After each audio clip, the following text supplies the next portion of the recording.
യഹോവേ, നിന്റെ ന്യായപ്രമാണത്തിൽ അത്ഭുതമുള്ള കാര്യങ്ങളെ കാണുവാൻ തക്കവണ്ണം എൻ്റെ ഹൃദയ കണ്ണുകളെ നീ പ്രകാശിപ്പിക്കണമേ. യഹോവ അബ്രാമിനോട് അരുളി ചെയ്തെന്തെന്നാൽ, നീ നിന്റെ ദേശത്തെയും ചാർച്ചക്കാരെയും പിതൃഭവനത്തെയും വിട്ടു പുറപ്പെട്ട് ഞാൻ നിന്നെ കാണിപ്പാനിരിക്കുന്ന ദേശത്തേക്ക് പോകാം. ഞാൻ നിന്നെ വലിയൊരു ജാതിയാക്കും, നിന്നെ അനുഗ്രഹിച്ച് നിന്റെ പേർ വലുതാക്കും. നീ ഒരു അനുഗ്രഹമായിരിക്കും. നിന്നെ അനുഗ്രഹിക്കുന്നവരെ ഞാൻ അനുഗ്രഹിക്കും, നിന്നെ ശപിക്കുന്നവരെ ഞാൻ ശപിക്കും. നിന്നിൽ ഭൂമിയിലെ സകല വംശങ്ങളും അനുഗ്രഹിക്കപ്പെടും. യഹോവ തന്നോട് കൽപ്പിച്ചതുപോലെ അബ്രാം പുറപ്പെട്ടു. ലോത്തും അവനോടുകൂടെ പോയി. ഹാരാനിൽ നിന്ന് പുറപ്പെടുമ്പോൾ അബ്രാമിന് 75 വയസ്സായിരുന്നു. അബ്രാം തൻ്റെ ഭാര്യയായ സാറായിയെയും സഹോദരൻ്റെ മകനായ ലോത്തിനെയും തങ്ങളുണ്ടാക്കിയ സമ്പത്തുകളൊക്കെയും തങ്ങൾ ഹാരാനിൽ വെച്ച് സമ്പാദിച്ച ആളുകളെയും കൂട്ടിക്കൊണ്ട് കനാൻ ദേശത്തേക്ക് പോകുവാൻ പുറപ്പെട്ടു.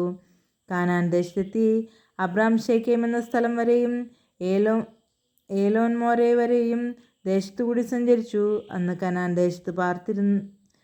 കനാന്യൻ ദേശത്ത് പാർത്തിരുന്നു. യഹോവ അബ്രാമിന് പ്രത്യക്ഷനായി, നിന്റെ സന്തതിക്ക് ഞാൻ ഈ ദേശം കൊടുക്കുമെന്ന് അരുളി ചെയ്തു. തനിക്ക് പ്രത്യക്ഷനായ യഹോവയ്ക്ക് അവൻ അവിടെ ഒരു യാഗപീഠം പണിതു. അവൻ അവിടെ നിന്ന് ബഥേലിന് കിഴക്കുള്ള മലയ്ക്ക് പുറപ്പെട്ടു. ബഥേൽ പടിഞ്ഞാറും ഹായ് കിഴക്കുമായി കൂടാരം അടിച്ചു. അവിടെ അവൻ യഹോവയ്ക്ക് ഒരു യാഗപീഠം പണിതു. യഹോവയുടെ നാമത്തിൽ ആരാധിച്ചു.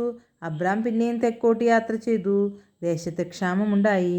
ദേശത്തെ ക്ഷാമം കഠിനമായി തീർന്നതുകൊണ്ട് അബ്രാം മിസ്രൈമിൽ ചെന്ന് പാർപ്പാൻ അവിടേക്ക് പോയി.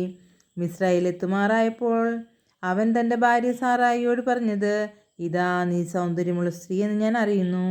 മിസ്രൈമിൽ നിന്നെ കാണുമ്പോൾ ഇവൾ അവൻ്റെ ഭാര്യ എന്ന് പറഞ്ഞ് എന്നെ കൊല്ലുകയും നിന്നെ ജീവനോട് രക്ഷിക്കുകയും ചെയ്യും. നീ എൻ്റെ സഹോദരി എന്ന് പറയണം. എന്നാൽ നിന്റെ നിമിത്തം എനിക്ക് നന്മ വരികയും ഞാൻ ജീവിച്ചിരിക്കുകയും ചെയ്യും. അങ്ങനെ അബ്രാം മിസ്രൈമിലെത്തിയപ്പോൾ സ്ത്രീ അതീവ സുന്ദരി എന്ന മിസ്രൈമ്യർ കണ്ടു. ഫറവോൻ്റെ പ്രഭുക്കന്മാരും അവളെ കണ്ടു. ഫറവോൻ്റെ മുമ്പാകെ അവളെ പ്രശംസിച്ചു.